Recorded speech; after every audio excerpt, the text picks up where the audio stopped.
Well, my name is Joe. I'm an alcoholic. And, we get out and talk a lot these days, and I'm here 18 and a half years, and I want to thank Patty for asking me. Where are you, Patty? There you are. Beautiful. Good, darling. Thanks for asking me tonight. I want to welcome all the newcomers into our outfit here. Just grab a seat and hang on to it. Probably has your name on it. You might take a look at it right now. Probably sitting in the back there. We don't end up here by accident as a rule. So I've been blessed, 18 and a half years. I guess that's a good word, blessed. And,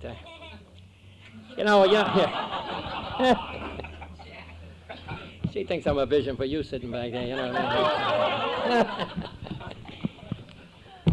Anyway, you always think, no matter what, you're going to try and put a few thoughts in line before you share. And I come over tonight, and there's been 25, 30 people come up to me here this evening, and, talking about, where have I been, because I don't make these meetings in the evening like I did. In my early years, I was over here every night for about 5 years. And I sat right over here with J.J. sitting in there. And I still sit over there in the mornings. I come every morning still. Over the last few years, I've gone through a few things. I went blind about 6 years ago. Couldn't even walk up and down the aisles unless I could bump into things, and nobody minded. And but if I bumped into you, I'd just say, well, I'm sorry, pal, I was just so, I just had to be in the room. And just a few months back, I went through open heart surgery and had a 6-way bypass and 9 hours. And so one more time, I couldn't even walk across I couldn't even go out of my bed into the bathroom. I had a bathroom in my room there, and the doctors got all pissed off at me more than once because I'd get up and go in the bathroom, but no, you got to ring for the nurse and get her over here. And I was in for 32 days as well, so it was a real, walking the wild side there. But I got out, and then it was, well, Joe, you can walk maybe out of the yard for the first month. Don't even try to walk more than just out of the yard, down to the sidewalk, walk back. And all the while, my heart was beating very irregular, which is a little bit unusual. But anyway, I'm okay now. This morning, I put in about 7 miles, and I'm walking a mile in about, let's see, what is it, about 12 minutes. So that's not bad when you're walking, So anyway, just when I say I'm blessed, I mean, that's what's happened. I've kind of stared death right in the face a few times. I was in the Marines during Korea, and when I discovered, this damn alcoholism and all of the things I went through for 40 years of drinking out there, and Whiskey River Don't Run Dry was my theme song and love song, and I knew Willie Nelson quite well. I still know him. We have a friend here from Austin. Willie's still up in Abbott, Texas, isn't he? Just above Austin over there, and still parks his big van there whenever he's home. And the one that has On the Road Again, On the Road Again. I play the piano, so it was always, when I was, half of my cups there, I mean, drunk. He used to come into the Folsom, the big auditorium over here. What's it called? It's where they play basketball. The Forum. What'd I say? Folsom, Jesus. Oh, my. I've been in jail a few times as well. Had 3 502s and quite a few other times when things weren't breaking right for me. Anyway, here I'm off and running already, but it's meeting people that know you and say, geez, Joe, good to see you, and then you remember what part you may have had as they came into the room here. And there's many here, so I'm not going to go down the long line. I've been here in this room for 18 and a half years, and the meetings in the morning were just getting started back in those days. And I came in a Tuesday night, June 28th, 1982, and I was a miserable wreck. Dr. Zenner told me I'd be dead within a week or two. No point going to AA because your liver's shot, and it is shot. And I've only got about half a liver as well as everything else that's, But screw it, we're going to, we'll just keep coming back. I said, oh, I'm waiting for the next shoe to fall here, God forbid. I hope it's not Alzheimer's here. I couldn't remember the name of the forum, and here I'm saying, what the fuck is this? So, along the lineup, I have 8 children, and I got innumerable grandkids, 21 of them at last count. So, Every now and then someone says, Joe, you know the names of all your kids? And of course I'll say, of course, this, whatever their names are. So, you know, I know their names. I live with my son Michael. He's got a few years in this outfit. He's got about 11 years, my son Michael. And when I was going blind, he built a room in the back of his garage. It's about like a 10 by 12 room. And, you know, and he helped me. You know, I couldn't get out of the yard alone, and I couldn't do anything alone. And I have diabetes. I don't know if I hit on that one yet, but that took me to the end of the rope, too. And so he had to come over and test me all the time. I couldn't get the damn blood on the strip. When you're blind, it's, you're kind of flying blind. You know what I mean? So you have to test 4 or 5 times a day. And, so what's the point of all that? Well, he has 3 kids, so I know their names. Michaela and Cameron and Lindsay Rose. And they're great little kids, and I'm with them all the time, these 3 grandchildren. I have 5 daughters and 3 sons. So, you know, when we say we're blessed in many ways, you know, there's a lot of truth in it because, you know, I can be a part of their lives now. They don't have to worry what bar I'm in or whether I'd even be home that night. And I raised them alone since 1965. So for the early years, I was hanging in there pretty good. But after the 70s began and they were starting to move on with their marriages and joining the service and so forth, I started really tanking them down. And it was whiskey and a cold beer for me. And I drank with abandon. Here we abandon ourselves to God. There's got to be something in our choice of words around this place because we say we abandon ourselves to God utterly, you know. And on page 63, that's after the 3rd step prayer. You know, utterly, you know. That's an incredible suggestion to make, you know, to a drunk, isn't it? You know. Well, you know, you wonder, what did I join here, the Trappists or the Franciscans? Or, but the truth is, you find God as you understand him here. And I think most of us do ultimately come to a view that's in the big book, the view of a creator, or the view of walking hand in hand with the spirit of the universe. And that line's in the book when we're doing our 5th step. So I'm kind of moving all around here a little bit. I usually say that for one time I'm going to speak and I'm going to go right back to my first drinks when I was 3 or 4 years old. My father was an alcoholic, and there was always, you know, beer and whiskey in the house, Irish whiskey. I'm Irish, and you know, I'm from Boston, and I'm not Italian. Jesus, how can I be Italian? God, and Catholic. I was trying to get to the IRA thing. You know how that gets a big laugh all the time. Irish and whatever the hell we are. Well, anyway. So I got going at an early age. By the time I was 10, I was already into picking up half pint now and then. I worked in the ballparks in Boston. At that time, I was 10 years old. I put in about 5 years.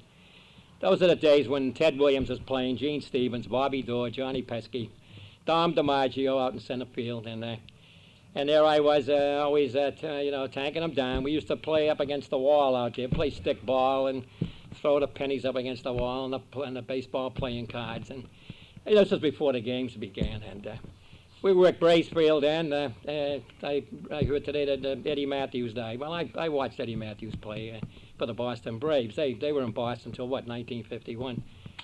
I was joining the Marine Corps around that time.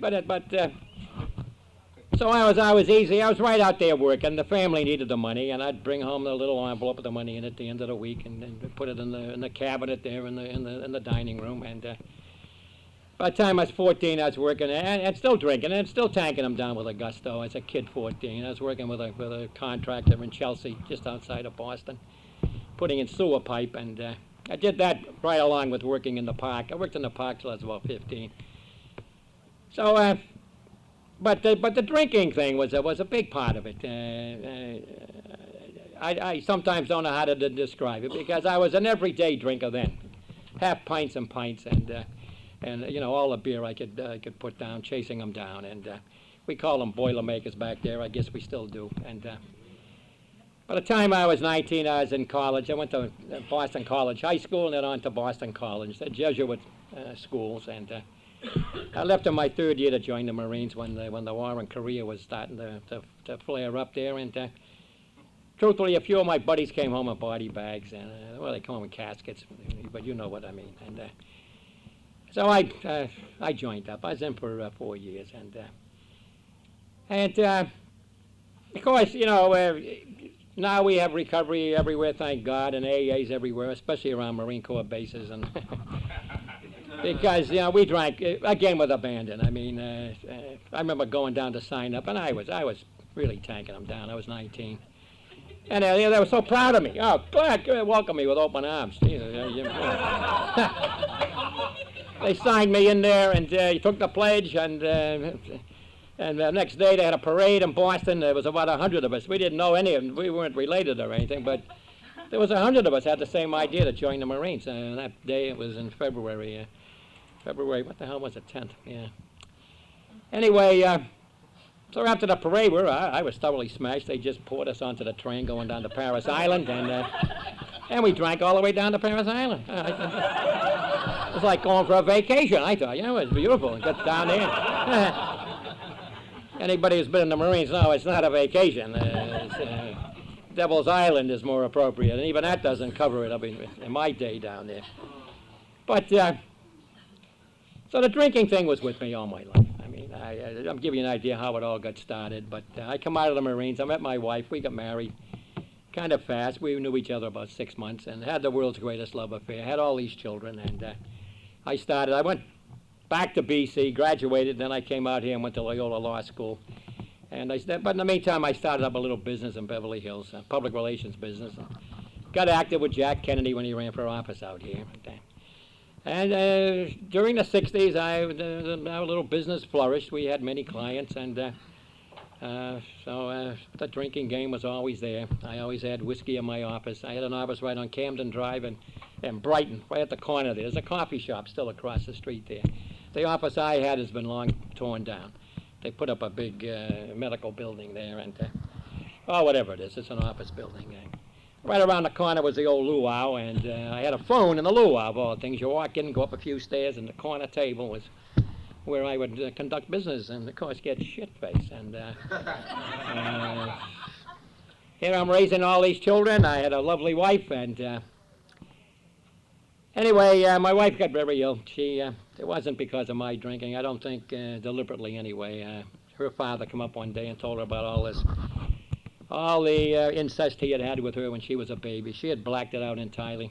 Our love life was just beautiful, and we had there was no sign of any remembrances of things. When he told her, she went totally chronic schizophrenic. She never came back, and she ended up at St. John's Hospital that day. She tried to kill herself and tried about 5 more times at the hospital at St. John's in the psychiatric ward, and never came back. I ended up with the kids about 6-7 years later, and so I think I sobered up. I didn't sober up, but I toned it down a little bit because Johnny was only a year old at the time. He's our youngest, and Mary was, I think she was about 11 or 12 years old. And anyway, they've all gone on. I mean, the children are doing well, whatever that means. They're all married, and so I have a lot of son-in-laws and daughter-in-laws, and a lot of kids running around. And in the 70s, the business went down the tubes as well. Primarily, the financial obligations were horrendous with Mary Ann so ill. And at that time, there was no insurance. I thought they would cover it. I had Blue Cross and Blue Shield, but it didn't cover a penny of the cost. She was coming home for a couple of days from St. John's, and she had been there 5 months. And they said, well, the bill is $43,000. I said, well, you got the bill. I gave my Blue Cross Blue Shield card. Oh, sorry, Mr. McDermott, we don't, that's not going to cover a penny of this. So I ended up selling a life insurance policy I had. I had a cash value to it, so I tried to hang on to the cash, but I had to use most of it to pay the bill, and I had set that aside for the kids to go off to college one day. But so that's the kind of angst we went through there at that time. And the result was I ended up working at meatpacking houses in the early 70s, and I worked nights as a doorman up and down and wherever I could get a little work. I didn't have to do much work. I was obvious I was, somebody you'd just as soon not disturb if you could avoid it. And I was happy you did it that way. But I worked in some notorious pubs, Blackie's down in Newport Beach. It's a biker hangout, it still is. Hell, there could be 150 bikes outside of Blackie's on any weekend night. And a lot of pubs in this neighborhood, too. But Principally, I don't even know why I'm talking about it. It was just a part of trying to raise these kids, get them off to school, get them get through their early years of playing ball, and they all played ball, and they all went on to do very well. Michael went on to, well, he could have played soccer with a professional club. What is it, the Aztecs in soccer, and chose to go off to Hawaii and surf, and he ended up being one of the top surfers in Hawaii at that time. And one of my grandsons is 14 years old, and they're claiming he's the best surfer in Hawaii right now at this time. He's got all kinds of sponsors, and he's all over the world in the tournaments. And Raymond, his name is Raymond. Raymond Reichley. That's my daughter Elizabeth's married name. So through the 70s, I really got to drink. But I bumped into Willie Nelson, and I can play with anyone, really. I can play pretty good on the piano. And so I would sit in with him whenever his daughter was whatever happened to her. I think, what's her name, Bobby or Billy or something like that. It's been a few years, and I think Alzheimer's is settling in, because I know, because she could play much better than me. She had that gold gospel way of boom, boom, boom, boom, and Willie loved it, Then he'd get that guitar, and I love Willie. He was here for a while in AA, and I think he's out again. Of course, he sees nothing wrong with a little marijuana, grows in his backyard all over Texas. It's a little hard not to, make a little allowance there, but if you're alcoholic, you're best served if you do make up your mind you can't take anything. And I don't know anybody who gets going with the marijuana or the drugs who doesn't know ultimately come right back to the bottle. They go hand in hand, and a lot of people who are addicts and on drugs sometimes don't even know that until they're sober a few years. They forget about all the 6 packs of beer they put in the refrigerator when they get in at night, 3 o'clock. First thing they hit is a couple of cans of beer. Kind of brings them down a little bit. And in the morning, they want to just make sure everything looking around, well, a couple of cans of beer won't hurt. And then they're off running for those next hours to pursue the drugs. And so just it's the same thing. I welcome people who are addicts or drug addicts even more than I do people who are alcoholics. I mean, we want the hand of AA to be for anybody. I mean, we have that on the wall over here, but it's still up there, isn't it? I don't see too well, so I can only get up a couple of rows, but but that's all right. What the hell? But that's a great line, I think. We want the hand of AA there for anyone.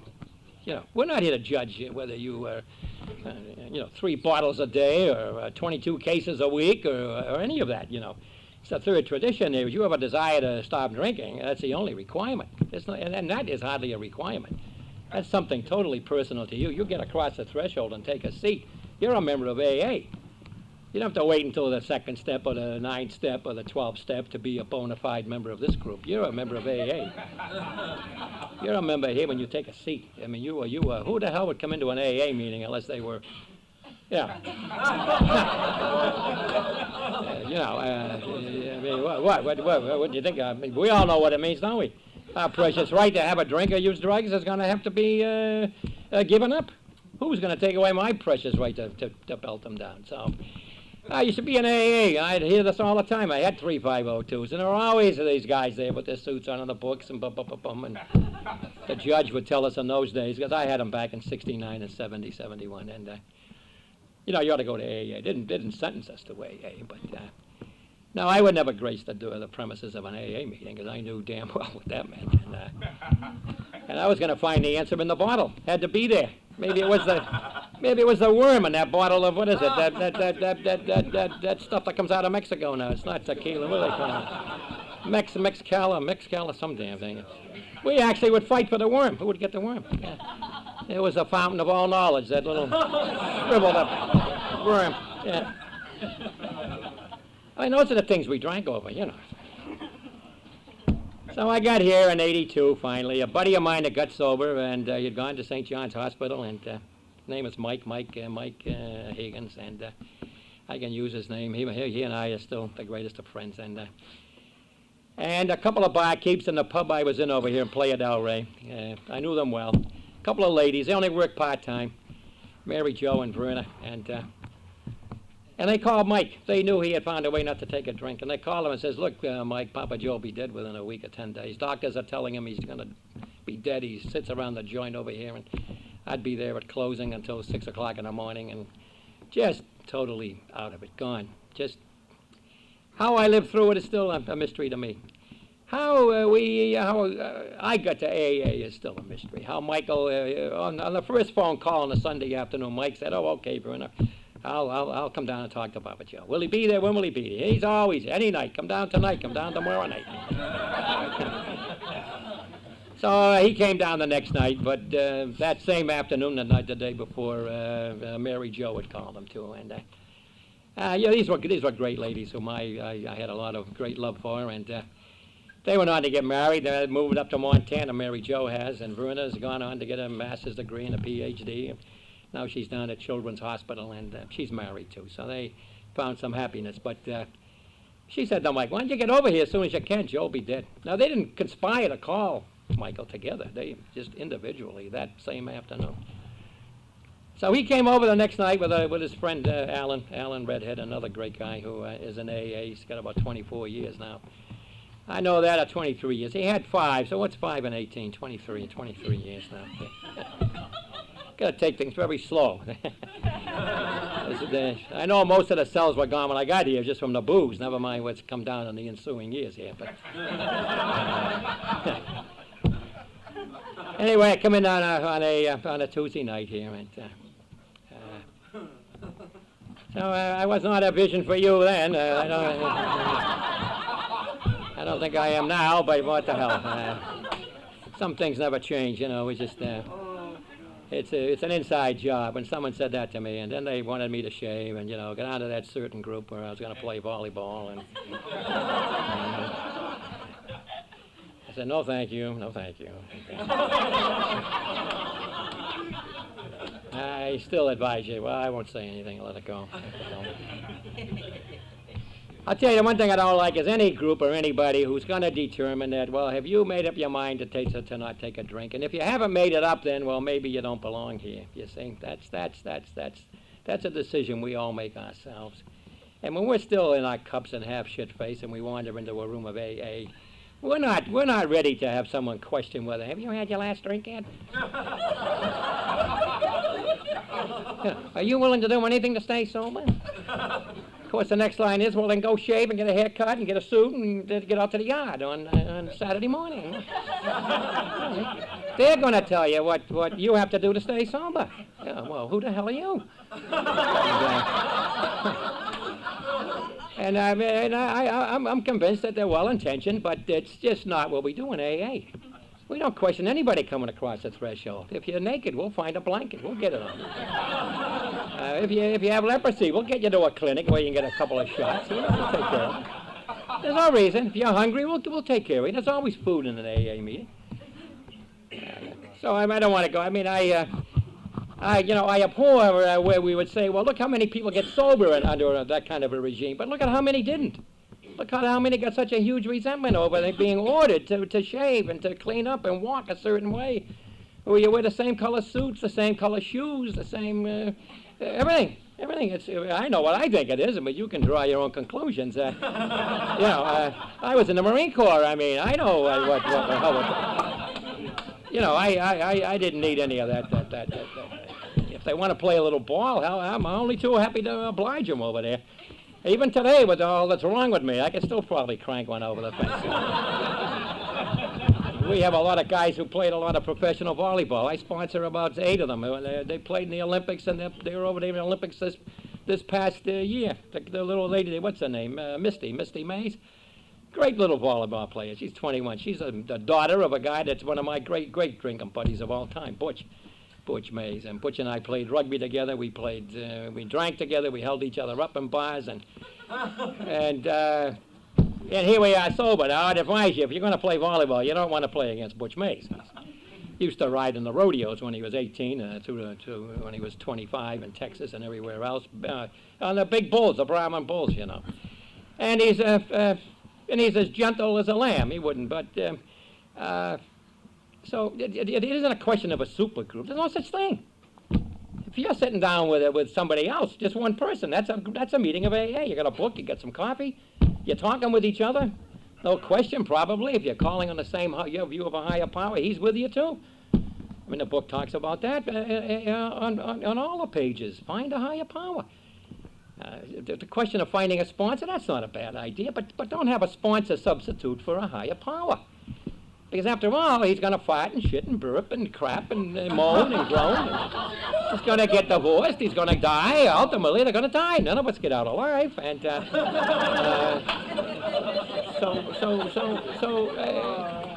how can we qualify as a higher power? Is what I'm trying to say. Yeah. I mean, you may as well. That's just. I mean, if we think about it a little bit, the book doesn't exhort us to find a sponsor. There's no talk in the big book about a sponsor. The closest we come to it is we talk about our fifth step. We take it up with ourselves. Oh, what do you know? We take it up with ourselves. Who's next? We take it up with God. Oh, God. Oh, well, how did he sneak in here? Well, we never God. And then we take it up with a human being. If you're thinking about doing a four-step, you can talk to the person in back of you or beside you or in front of you or anybody. We're all human beings, aren't we? I mean, I think we all qualify in that department. And the biggest thing was for you to just write the thing. If it's on a matchbook cover, that's as beautiful as writing 100 pages. It's your four-step. If you want to go back in 2 weeks and write another one, then we encourage you to give it a thought. If that's good enough for you and you get on to the fifth step and the sixth step and that's your story, you're sticking to it. I know men who are here who are sober 50 years now. Al Marine's one of them. And in the early years of AA, there was all this talk of finding a sponsor. I mean, I'd be hard-pressed to find a guy that was in the Marines. He came from Boston. He had 8 kids. He had 21. Well, then it was about 6 grandkids. And you see my point. That's not the point at all. We just want to read it. You write it. Take it up with yourself, take it up with God, and then just read it to another human being. That busts our balls.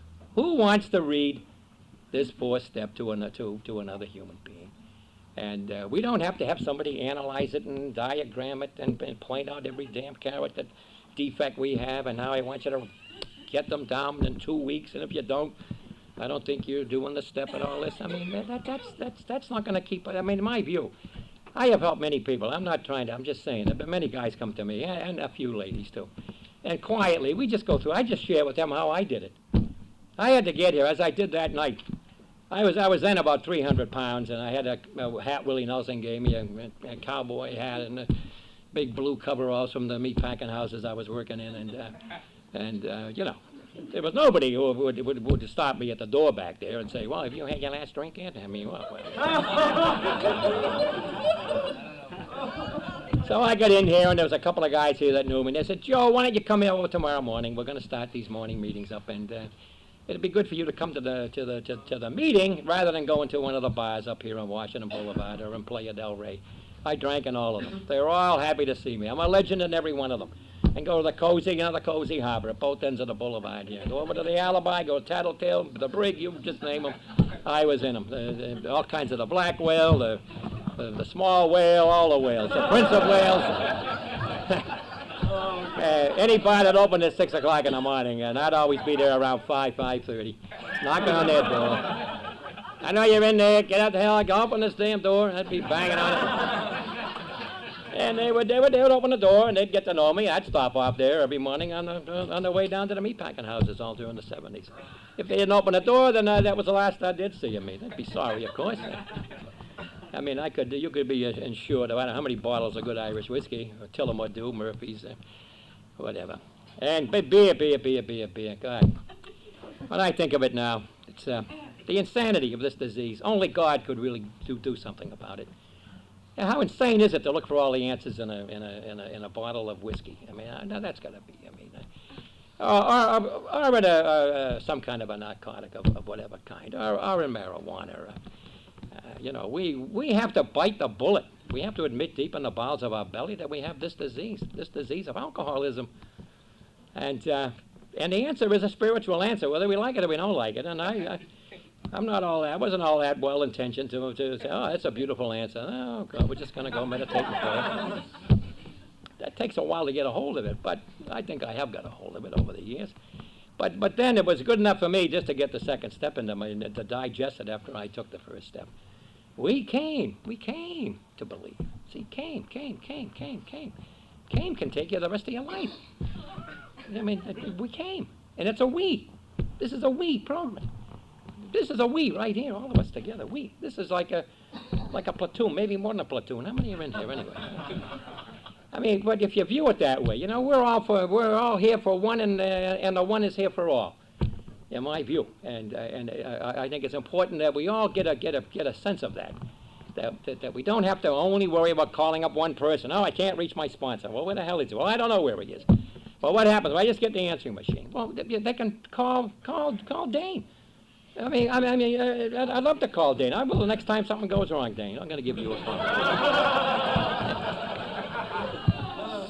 I love the kid. I've watched him come in here, and him and his other sidekick over here took a cake tonight with Jerry. Jerry is someone who you can all take a look. He is a pure example of how this program works. Oh, he doesn't like to hear it, and none of us like to hear that because we don't want to think we're any different. We're just workers among workers.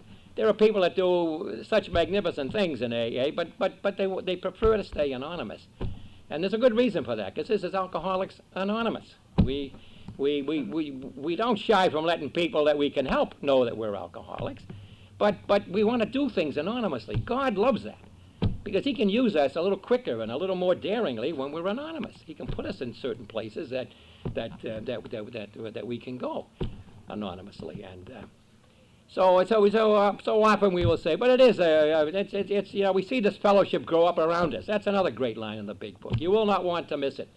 It's in chapter 7. Those first 2 paragraphs in that chapter are beautiful, beautiful paragraphs. Nothing works for an alcoholic like helping another alcoholic. When all else fails, go find somebody you can help. And all we got to do here around, in this building anyway, is just get to one of these meetings over here. I think every meeting, morning, noon, and night, is damn near 100, 110, 120 people. I noticed tonight there's got to be that many in here. And, you know, there's plenty of people here that are just in their early days and weeks and months, and thank God they're here. And, you know, we're here for you to reach out to us in any way, to help you in any way we can. That's all how I feel about it. But anyway, I got in here, and thank God, I came here the next morning. And I was hard-pressed, because I was shaking like a leaf. And I went through a hell of a detox period. I had alcoholic syndrome in the bone marrow, they call it. For 9 months, I couldn't bend my elbows. I could bend them perfectly fine with a couple of drinks. So I was sorely tempted there for a while. Well, what the hell? Nobody's around. I'm all that crap, you know. So, but I knew if I drank again, to drink was to die. That's a great line in the first chapter. Bill says that, page 8. To drink is to die. He's talking there about, well, I thought maybe I would have a drink. But I knew that to take a drink was to die. To die. See, we're talking about a fatal disease here. Now, I've got a few diseases. I know how difficult diabetes is, heart disease is, and I got retinopathy in my eyes, and what else is wrong with me? Oh, yeah, my heart. Well, I covered that, didn't I? Well, whatever. But alcoholism, of the 5 top diseases that they talk about, I've got 3 of them, at least 3 of them. And I may be coming down, but I'm serious about that a little bit, about this damned, what do you call it? Well, you lose your memory, you know. I mean, it's embarrassing when you know people. You know, I know exactly who you are, especially here in AA, but God, I can't get your name up. People come and say, oh, Papa Joe, it's great to see you. And I say, oh, Jesus, so good to see you, too. And I can say, okay, pal, or buddy, oh, it's great to see you, old, whatever, old something or other. But anyway, but then it'll slowly come in, you know. I see Mike here tonight with his wife here, and Marissa, and what a great example. I mean, that's a trouble. You point out over here, anyway, I got to go over here. Then I go to all the aisles that have been in the room. I know just about everybody in here. My friend Danny sitting over there, who's helped me all these last 4 or 5 years, a great deal. I could talk about him all night, too. But, and others. Alex, he drives me all over the place. I still can't see. I can't drive. I can't write. I can't read anything. So, there's a little problem there. And, but Alex is over. He comes by every morning, picks me up, takes me to a meeting every morning, and we get on pretty good. He's just got himself 3 years in this outfit, so he's put up with me, and I've maybe had a little something to say as to how he's taken a look at these steps at AA. And we've got to be the greatest of friends in the meantime. We're like 2 peas in the same pot. So he's from Providence, Rhode Island, so he can do no wrong. You know, he's right there. So I know I always get on a little bit. How much time we got left here? I'm not even beginning to say what I had planned to say. But we try to get into the steps, and the the second step for me was that coming process. I mean, I was Catholic when I got here. After all, with 4 years in the high school as a Jesuit, 5 years in the college, and then law school for 2 years at Loyola, and another year up the street here at Washington. So I had a little idea what the Jesuits were all about, what God is all about, you know, what. And when I got into the book and I started reading how we're talking about God as my creator, well, I certainly knew God as my creator.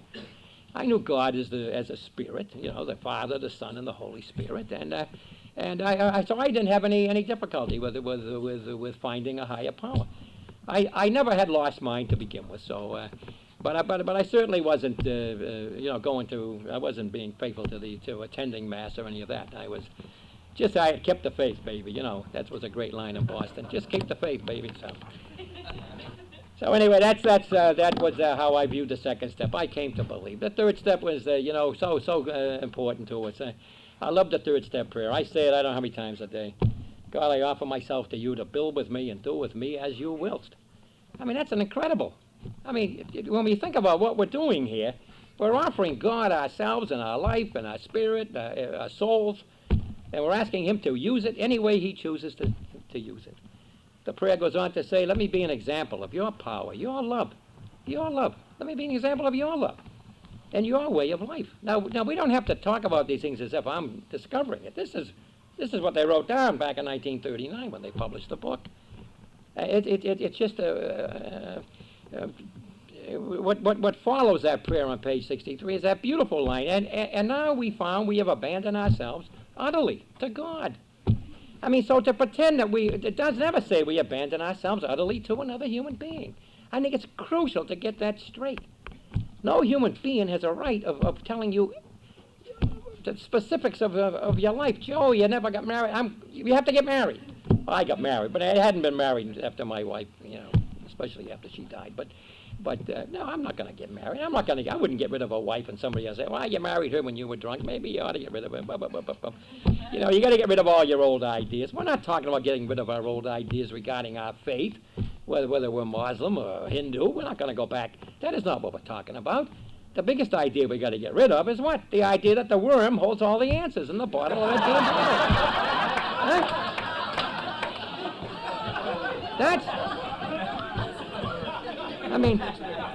That's the idea we got to get rid of. You know, the idea that you might have all the answers and your precious right is an old idea. My precious right to drink is mine. Nobody's going to abridge that right. I have to take a drink. So when someone even suggests we've had a little bit too much to drink, it's time to, what's it to you, pal? You've had a few yourself. We'll immediately defend our precious right. So that's an old idea that we have to take a look at. And you know, we talk about, then we move on to the fourth step. And the fourth step is just another link among all the steps. It's never meant to be more important. You're not a member of AA any more than you are right now if you haven't done the fourth step. You just take a look at it. What will happen when you address these steps is you will find you are coming to do more about how you viewed your higher power in your second step. You're going to get closer and closer to the becoming from the we came. And you'll find that you begin to get an idea of a higher power. It'll move from the tides and the winds, and that's perfectly beautiful because God certainly has created them. I have people who had this post here in this room. Well, that's a higher power. It's holding up this building and the second floor, and I couldn't do that. And I said, no, fine. I'm not opposed to you finding your higher power as you understand it. That is not what I'm talking about, except that we came to believe that it's got to be a higher power. So the fourth step, I've heard four steps in the back of matchbook covers, and I've heard people say, well, that's not good enough. Go back and do it again. Now, that is abhorrent. See, another human being hasn't got that right. He may think he has it. He may think that you're going to do it how he tells you to do it, but there's nothing of that in AA. He can share with you how he did his fourth step. I wrote mine. I had 18 pages, double, triple spaced on legal pads. I had a lot I could put down. I'd still be writing if I was going to get it all in there. 40 solid years. 40 solid years at the Mass there drinking. So there was a lot to put down, but I stayed with when I began. I tried to get into honestly and into my inventory. And when I was done with it, I just read it to my old pal Sidney Corbett III. He was a guy that I was very tight with. He hated the word sponsor. When he died, I bumped into Fred Ellis. And then Fred Ellis was my sponsor for I don't know how long, until he died. And old Luke Thomas had sat here for years, and Jerry and the people that sit over here know Luke very well. And then he died. So been careful picking out the next sponsor. I'll use that word sponsor, but what I mean is someone that I can share with. And I can probably share with just about anybody here. I mean, with anybody. But we know that some people, by their circumstances, just don't have the same background we have. I mean, for years in the '60s, I worked with Martin Luther King. I worked with Cesar Chavez, and people who are a different persuasion, different lifestyles might think I never did it. I wouldn't understand, but I understand perfectly well. I fought like hell when we tried to raise money to go to Birmingham and go over to Selma, and I was up there with Cesar Chavez when we had all the strikes up there and the hoses and the dogs and all the rest of it. We got the money raised to put in the first hiring hall up there in Salinas. Until that, the farm workers never had a hiring hall.